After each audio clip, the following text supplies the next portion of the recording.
Obviously, you had some guys committed that decided to wait until February. What kind of challenge does that pose to you? And also, you have a pretty good handle on who's going to declare or at least get info from the NFL?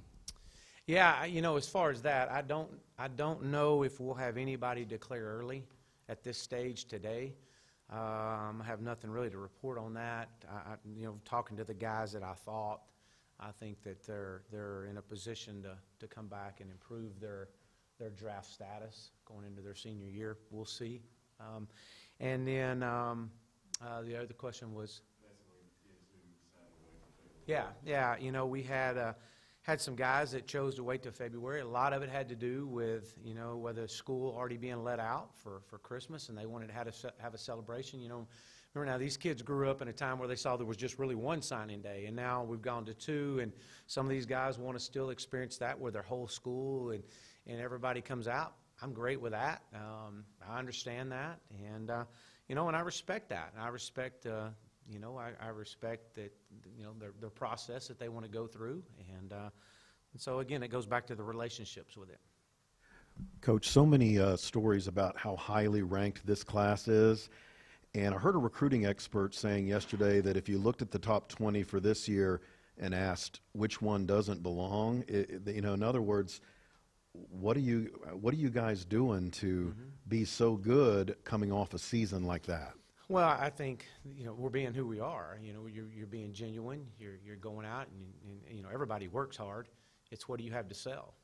And I think that when you get kids on campus and you see what our campus is like, the passion level for the Hogs in this state, and you commit to play for the entire state of Arkansas, not just for the University of Arkansas, and they see the fact that they can come in and make an immediate impact. And obviously, so a lot of the players that we've previously coached and watched the development of these young men and seeing the success that these young men have had in the next level in the NFL. But if you ask me, say, what's one thing, I would say it goes back to relationships. Coach, you had a lot of guys that are recruits kind of waving the flag, the new Arkansas, and really putting your message out there and stuff. Colin Clay's one, Torian Carter's another, Shamar Nash. What does that mean to have guys like that are really, getting your message out there from the recruiting side of things? Well, they never wavered. They never wavered. Even during the early part of the season, and we knew that there was going to be struggles. We knew that there was going to be some adversity through the course of this season. We felt that. And we made it known to them early on. We made it known that there's a potential, this could happen. If it does happen, you need to understand up front where are you going to stand. And all along, they never wavered. If anything, the more adversity that we faced, the stronger they got. And the one really strong positive with social media with this group is they're already really close. They have built a unique relationship through social media, through communicating, and this is a very close-knit class already before they've even gotten here. But they never wavered. They actually got stronger the more adversity that we went through this year. And so it says a lot, and it says a lot about Colin Clay and those guys and the guys that you mentioned there, Torian Carter and Enoch Jackson. I mean, these guys were and I can just go on, Trey Knox and Shamar Nash. I mean, it just goes on, and all of them. They all stayed strong through this whole process. You've got the 20 commits today, the signees today. What's the biggest need from now until February, and where would you put linebacker on that list? Yeah, I think I definitely feel that we'll sign a linebacker or two. I think we'll sign a couple more DBs. The potential to sign a few more there. A potential, big-time rush end could be if he's out there. Got to address a running back, a tight end, a wide receiver, and as we talked earlier about a quarterback. I mean, so there's still needs at every position. We're not just because we've signed this one class. We've got a lot of work to do, as I mentioned earlier, and to finish this deal and to get them through the finish line on February 6th. And so we still got a lot of needs, and we're going to address a lot of areas there. Has anyone since Kol Kelly announced that they're not coming back from the team you had this last year? Has anybody? They said they're moving on. In other words, no, not that not that we hadn't already known. I don't have any updates on that right now. What was your reaction when Scooter let you know that he was going to be coming back? And then also a follow-up what you said earlier. So have Ryan, Pulley, and Sosa both told you that they're coming back as well? We've had discussions, and you know, with Scooter, you know, Scooter has been and is going to be one of the top leaders of our football team this year moving forward. And I've shared that with him. I'm going to place an incredible amount of demand that and leadership style that he can do, and I know Chief is going to do the same thing. A guy who has an SEC leading tackler coming back, we expect him to be the guy, and he has been very instrumental in our recruiting process, and that says a lot about that young man. The job that your assistant coaches did, this is the first time you guys have all really been together for a year putting this thing together, just the job that they did out there on the recruiting trail. Well, I think, you know, and I mentioned that earlier today with our staff. Our staff's done a phenomenal job, you know, considering going through the adversity that the season that it put everyone through, and to see our guys never waver. I mean, they stayed, man, they were strong. They stayed on point. They knew that the importance of recruiting. They knew the importance of staying on those relationships, and just the time, the energy that all of them have put in, the sacrifice away from their families. You know, I'm very appreciative of that, and I think the hard work is paid off. But they would be, if they were up here telling you, look, it's about these kids, it's about these players, and it's about what we can sell for the University of Arkansas. Chad, you said a minute ago you'd prefer not to have to sign 6 linemen every year, but I know you rotate defensive linemen a lot more. Is 7 a good number like every year, or did you feel like that was more of a need? Yeah, I really kind of felt it was more of a need. I think, you know, somewhere on a top end year, you're probably going to look at 5, whether it's 3 DNs and 2 interior guys or vice versa.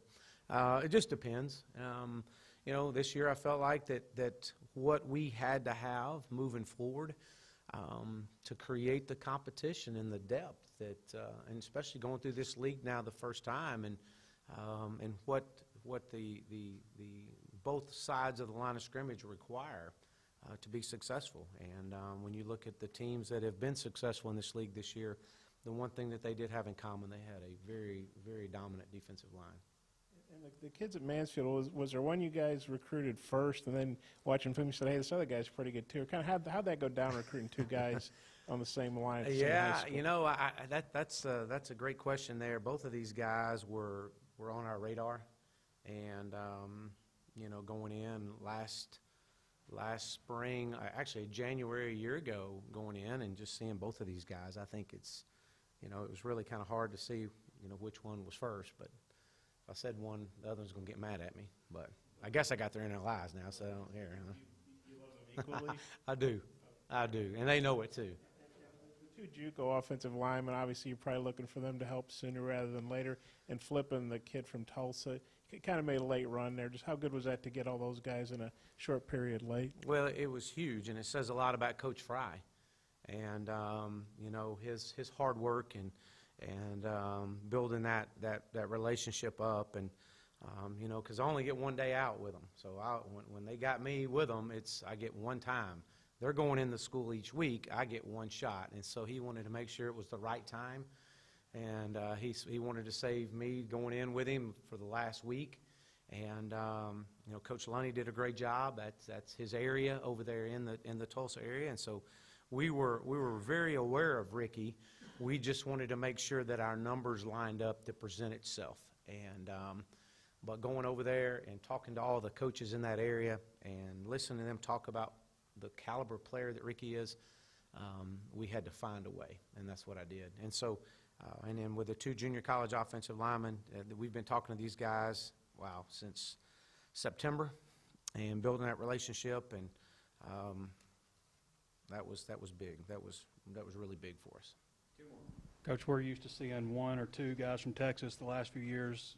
That was probably a big reason you got the job here, at least a factor, your ties to Texas. Just Talk about that. There were 12 guys from Texas on the roster when you got here. You've got 5 in this class and probably aren't done this year. No, not done this year. And I think that as we talked about, we've got to use the relationships that we've had and that I have. All the coaches that, Coach Traylor being a high school coach there, Mark Smith being a high school coach there, that's a part of our footprint, and it will be each and every year. And so we've got to, when you go back, and I've said this when I first got the job, when you look at the success of Razorback football back when it was at the pinnacle of its time, it had a great mixture. Obviously, you won the state of Arkansas with your players. You had players from Memphis, Tulsa, and you really had a good mixture of guys from the state of Texas. Now add that in with some Louisianans and you really in Missouri, and you build your roster off of it. So now Texas will be a major area for us outside of our entire state. You got a big day Saturday with Chandler playing for a state title. Just I know he won one last year with John Stephen, but what's that going to be like watching him be the starting quarterback going for a state championship? Yeah. You know what? Paula actually told me yesterday that Christmas was Tuesday, so it was. And so I said, look, let's get through Wednesday, and then let's get through Saturday. And so it is. We're excited. We're excited about the entire team, and what that team has done to get there for the 3rd straight year. And just to have a small part of it, and being there, and obviously Chandler and what that group has done, he'd be the first to tell you that about the entire team. He would want to talk about the team, and but as a dad, I'll be the guy that'll be doubled over up in the stands. You won't see my face because I'll be. It's pretty nerve-wracking as a parent, but very proud of all of them, and Coach Allen and just what he represents and the impact that he's having and his staff is having in just one life, and that being my son's life. Thanks, Coach. All right, thank you.